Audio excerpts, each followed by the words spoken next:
Salve a água do nosso planeta. História real. Francisco Badaró, novembro de 2023. Ei, estamos gravando esse vídeo não é para assustar ninguém, mas sim para sensibilizar, para conscientizar, para dar um choque de realidade. O vídeo é grande, mas vale a pena assistir. Muita gente tem recebido água na torneira de suas casas e não tem se dado conta do tamanho da crise ambiental que estamos vivendo no momento, da grave crise hídrica que tem nos dominado. Altas temperaturas em todo lugar, tempestades em partes do país, seca prolongada, estiagem em outras regiões, fenômenos estranhos. A natureza está nos cobrando, a natureza está entrando em reação. De onde é a água que chega até você? Qual é a fonte que dá origem a essa água? Como ela está? Qual é a vazão dela? Qual é o procedimento e o custo para que essa água chegue até a sua casa? Está chegando em quantidade? Como é que está a qualidade? Está adequada? Por quê? Por quê? Quantas perguntas podemos fazer? E a cidade de Araçuaí, em Minas Gerais, bateu um recorde de 18 anos de temperatura no Brasil. Registrou ontem 44,8 graus. Segundo o Instituto Nacional de Meteorologia, a máxima anterior tinha sido em novembro de 2005, em Bom Jesus, no Piauí, 44,7 graus. Bom, e o pico do calorão não chegou ainda. O ápice do El Niño, o fenômeno que produziu toda essa desorganização no clima, será agora em dezembro. Calor extremo, tempestades, seca. Tudo isso deve continuar durante o verão. O El Niño, que é o aquecimento da temperatura das águas do Pacífico, só deve dar refresco em abril. A temperatura do Oceano Pacífico está 1,8 grau mais quente e a volta ao normal pode demorar um tempo. O Brasil está entre os países mais afetados pelo fenômeno, que dura até um ano. E o clima ainda pode piorar mais nos próximos meses. 2023 caminha para ser o ano com mais eventos climáticos extremos simultâneos no Brasil.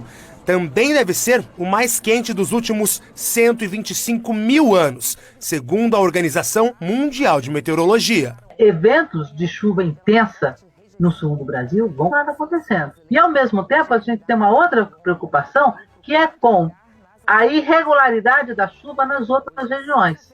Nos últimos dias, percorremos várias fontes de captação, responsáveis pelo abastecimento na cidade e também nas comunidades de Francisco Badaró. E as imagens são muito tristes e fortes. Veja alguns exemplos da degradação em que se encontram nossas fontes. A barragem de Setúbal, responsável por perenizar o rio Setúbal, que abastece a nossa cidade, nosso distrito e diversas comunidades rurais, está assim. Algo jamais visto desde a sua inauguração há quase 14 anos, em 2010.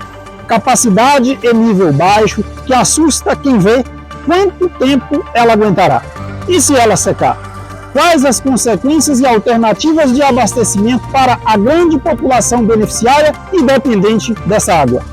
Mais abaixo, refém de toda essa história, podemos expor as condições do sistema de captação da Copanó, que conduz água até a cidade e, consequentemente, a Tocoiós, Passagem, Mocó, localizado na Ponte Setúbal, um verdadeiro e inusitado baixo volume de água em meio ao barro. Mais abaixo ainda, podemos retratar e confirmar a mesma realidade nos sistemas de captação de Tabuleiro Grande, Cemitério de Adão e diversas comunidades da região. E o rio Araçuaí? A captação na comunidade Pachecos está de forma lamentável. O nível máximo da profundidade do corpo d'água varia de 30 a 40 centímetros somente, chegando à árdua necessidade de instalar latas para alojar o cebolão, para que a areia não seja sugada e conduzida ao conjunto motobomba.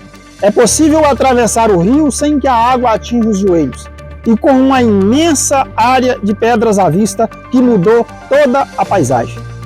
Mais abaixo, na comunidade de Vila São João, Várzea da Páscoa, Macucos, podemos presenciar os vários e estreitos cordões de água, e com uma profundidade variando também de 20 a 70 centímetros, sendo possível, como diz os ditados, cachorro atravessar sem molhar o rabo ou pulando de pedra em pedra.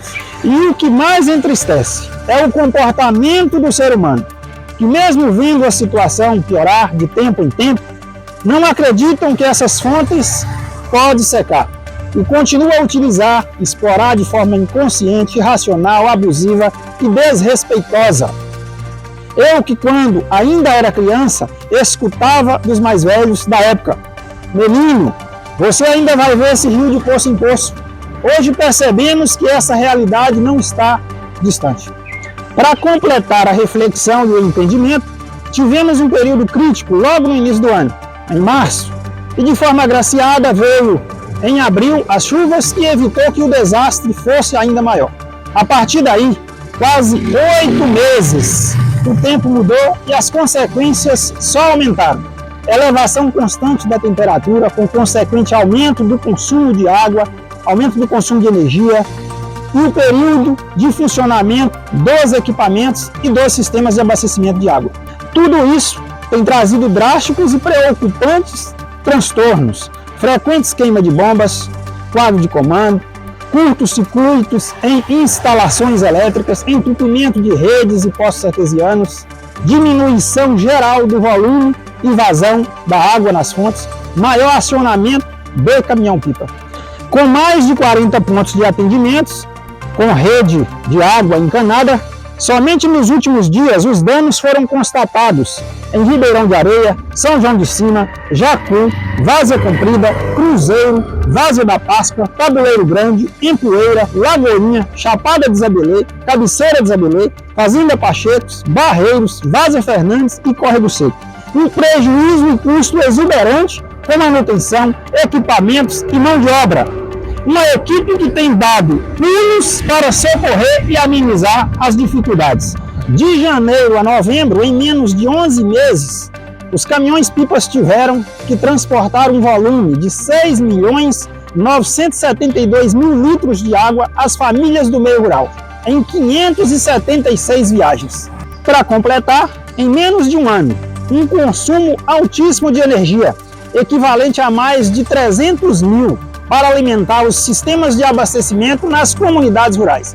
O município conta ainda com a iniciativa de vários projetos de sistemas novos sendo construídos, e a maioria aguardando melhorias de energia por parte da CEMIG, que também terá um custo alto para a Prefeitura Municipal. As barragens, lagos, açudes, em sua grande maioria, estão totalmente secas e a população tendo que dividir a pouca água disponível com os animais, que lamentam as possibilidades de mortes por fome e sede.